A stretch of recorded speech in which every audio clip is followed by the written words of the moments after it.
गुड़िया। वो आवाज। आधी रात का वक्त हो चुका था। पड़ोस वाले घर से फिर से किसी बच्चे की रोने की आवाज सुनाई देने लगी और साथ में उसी घर में रहने वाली देवकी नाम की औरत की लोरी गाने की आवाज भी। ये आवाज सुनते ही राधिका डर से थर थर कांपने लगी। उसने जल्दी से गहरी नींद में सोए अपने पति केशव को जगाया। केशव उठो, देखो ना, फिर से किसी की लोरी गाने की आवाज आ रही है बाजू वाले घर से। क्या हुआ राधिका, क्यों परेशान हो रही हो? अरे कोई आवाज नहीं आ रही है यार। लेकिन अभी बस 2 मिनट पहले तो देव की लोरी गा रही थी और एक बच्चा रो रहा था। अरे कोई मूवी देख रहा होगा, उसकी आवाज होगी। देवकी और उसके पति मोनिश ने बताया ना कि उनके बच्चे नहीं होते। उस घर में कोई बच्चा नहीं है। अब ना तुम भी सो जाओ और मुझे भी सोने दो। लेकिन अभी बस 2 मिनट पहले तो देव की लोरी गा रही थी और एक बच्चा रो रहा था। राधिका हैरान थी कि आवाज सिर्फ उसे ही सुनाई क्यों देती थी। लेकिन जब उसके पति केशव ने उसकी बात नहीं सुनी तो वो सोने की कोशिश करने लगी। लेकिन राधिका के कानों में किसी छोटी बच्ची के हंसने की आवाज गूंजने लगी। राधिका बुरी तरह से डर गई थी। अगली सुबह मैं दुकान जा रहा हूँ, आज माल खत्म हो रहा है दुकान में। इन दिनों पता नहीं क्यों लोग जमकर खिलौने खरीद रहे हैं। आज बड़े बाजार जाकर सारे खिलौने ले आता हूँ। आप रात होने से पहले आ जाएंगे ना? लगता है तुम देवकी से अभी तक डरी हुई हो। अच्छा ठीक है, देखो घर के पीछे वाली गैलरी में मत जाना, क्योंकि वहां से तुम्हें अक्सर देवकी नजर आती है और तुम ना फिर डर जाती हो। ठीक है केशव, मैं आज उधर जाऊंगी ही नहीं। जब भी उधर देखती हूँ कुछ डरावना ही नजर आता है। केशव दुकान चला जाता है। तभी अचानक राधिका को याद आता है कि घर की गैलरी में उसने कुछ कपड़े सुखाए थे। डरते हुए वो वहां जाती है। दूसरी तरफ देवकी की गैलरी नजर आती थी। राधिका जैसे ही कपड़े लेकर वापस आने को पलटती है, उसकी नजर सामने देवकी की गैलरी में पड़ी। वहां एक 4 साल की बच्ची खड़ी होकर उसे घूर रही थी। हे भगवान, ये कौन है? कौन है ये? मैं इससे पूछूं कि इसका नाम क्या है? हाँ, पूछ लेती हूँ, फिर केशव को बताऊंगी। वो मेरी बात पे भरोसा नहीं करते ना। बेटा, कौन हो तुम? हाँ, तुम्हारा नाम क्या है? गुड़िया। तभी अचानक वहां पर देवकी आती है और वो बच्ची गायब हो जाती है। क्या हुआ? आप किससे बात कर रही थी? वो यहाँ पे मैंने एक लड़की को देखा था। वो कौन थी? कहाँ गई वो अभी? कौन लड़की? मैंने कहा ना मेरे घर में कोई बच्चा नहीं है।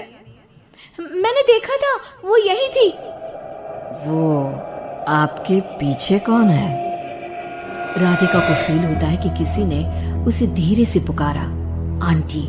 राधिका पलट कर देखती है तो वहां वो छोटी बच्ची खड़ी थी। राधिका चीख कर बेहोश हो जाती है। जब उसकी आंख खुलती है तो केशव उसके पास खड़ा था। क्या हुआ राधिका? राधिका, होश में आओ। वो तो भला हो देवकी जी का, जिन्होंने तुम्हें बेहोश पड़ा देखकर मुझे कॉल कर दिया और मैं घर आ गया। तुम उस गैलरी में गई ही क्यों?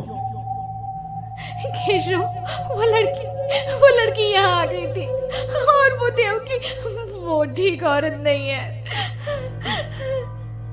तुम पागल हो गई हो राधिका। आज देवकी जी ने ही मुझे तुम्हारे बारे में बताया। क्या सोचती रहती हो? अरे कोई नहीं है उस घर में। अगले दिन केशव के दुकान जाते वक्त, मैं भी आज आपके साथ चलूंगी। अच्छा ओके, ठीक है, चलो चलो। दुकान पर पहुंचकर, वाह केशव, कितने सारे नए खिलौने। और ये इस पैकेट में क्या है? अरे एक बड़े साइज की डॉल है, मार्केट में नहीं आई है। सोचा अगर लोग खरीदेंगे तो अगली बार और ऑर्डर कर दूंगा। क्या मैं देख लूं इस डॉल को? हाँ देख लेना। मैं जरा माल लेने बड़े बाजार जा रहा हूँ। तुम दुकान संभाल लो और आराम से बैठकर खिलौने देख लो, ठीक है? केशव दुकान से चला जाता है। तभी कुछ देर बाद देवकी दुकान पर आती है। कैसी हो तुम? तुम यहाँ क्या लेने आई हो?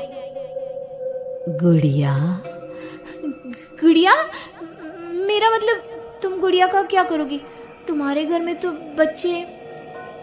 तुम मुझे गुड़िया दिखाओ, बस बड़ी वाली गुड़िया। राधिका घबराते हुए बड़ी डॉल का पैकेट खोलती है। बिल्कुल ऐसी ही डॉल चाहिए, आज वो खुश हो जाएगी इसे देखकर। कौन कौन खुश हो जाएगी? देवकी अजीब नजरों से राधिका को देखती है और बिना कुछ कहे पैसे देकर चली जाती है। उसके जाने के बाद राधिका शॉप के अंडरग्राउंड में नए टॉयज का मॉल चेक करने जाती है। वहां बच्चों का एक झूला था। राधिका ने देखा कि वो झूला हिल रहा था, जैसे अभी अभी कोई वहां से उतरा हो। राधिका को किसी छोटे बच्चे की आवाज आती है। कौन है वहां? वही छोटी लड़की जो देविका के घर दिखी थी, राधिका के सामने आ जाती है। आंटी, मुझे गुड़िया चाहिए, वो बड़ी वाली। मेरे पास कोई गुड़िया उड़िया नहीं है। बड़ी गुड़िया चाहिए, मुझे दे दो, नहीं तो मैं ये सारे खिलौने जिंदा कर दूंगी और फिर वो आपको मार डालेंगे। कौन हो तुम? मैंने कहा ना नहीं है मेरे पास बड़ी गुड़िया। अभी तो थी ना, कहाँ गई? वो देवकी ले गई अपने साथ। अभी जाओ और मेरी गुड़िया लेकर आओ, वरना। उस छोटी लड़की के नाखून बड़े हो जाते हैं और पैर उल्टे। वो बहुत ही खौफनाक दिखने लगती है। नहीं देखो, मैं अभी जाकर तुम्हारी गुड़िया लाती हूँ, तुम यहीं रुको। नहीं, मैं तुम्हारे साथ चलूंगी, कहीं तुम भाग गई तो। राधिका शॉप से निकलकर तेज स्पीड में सड़क पे चलने लगती है। उसने पलट के देखा तो वो लड़की साए की तरह उसका पीछा कर रही थी। राधिका देवकी के घर पहुंचती है। दरवाजा खुला था। राधिका अंदर गई, वहां कोई नजर नहीं आया, बस सामने वो गुड़िया रखी थी। राधिका चुपचाप गुड़िया को उठा के वहां से आने लगती है। पीछे से आवाज आती है। रुको, ये क्या कर रही हो? मेरी गुड़िया कहाँ ले जा रही हो? देखो देवकी, ये गुड़िया मुझे ले जाने दो, वरना वो लड़की। ओह, तो उसने तुम्हें डराया। उसे तो मैं बुलाती हूँ। गुड़िया, जरा यहाँ आना बेटा। मम्मा, क्या हुआ? मेरी लाडो गुड़िया को बहुत पसंद है। देखो ना, 10 साल की हो गई, अब तक डॉल से खेलती है। ये तो वही लड़की है, और ये 10 साल की नहीं, 5 साल की है। हाँ, लेकिन जब उस कार एक्सीडेंट में मर गई तब 5 की थी, अब तो 10 की हो गई है ना। मतलब ये मेरी बेटी है और मरने के बाद भी मेरे साथ है। इसे ना लोरी सुन के ही नींद आती है, और डॉल्स तो इसे बहुत पसंद है। राधिका बुरी तरह से घबरा के भागती है। भागते भागते मेन रोड पे आ जाती है। वहीं उसका एक्सीडेंट होता है और उसकी मौत हो जाती है। मगर राधिका की मौत के बाद केशव को पास वाले घर से बच्चे के रोने और लोरी गाने की आवाज सुनाई देने लगती है। को लाइक करें और मेरे चैनल को लाल बटन दबाकर सब्सक्राइब करें। हमारा एक टेलीग्राम चैनल भी है, इसको आप ज्वाइन करें। यहाँ आपको अमेजन और फ्लिपकार्ट के प्रोडक्ट ऑफर में मिलेंगे।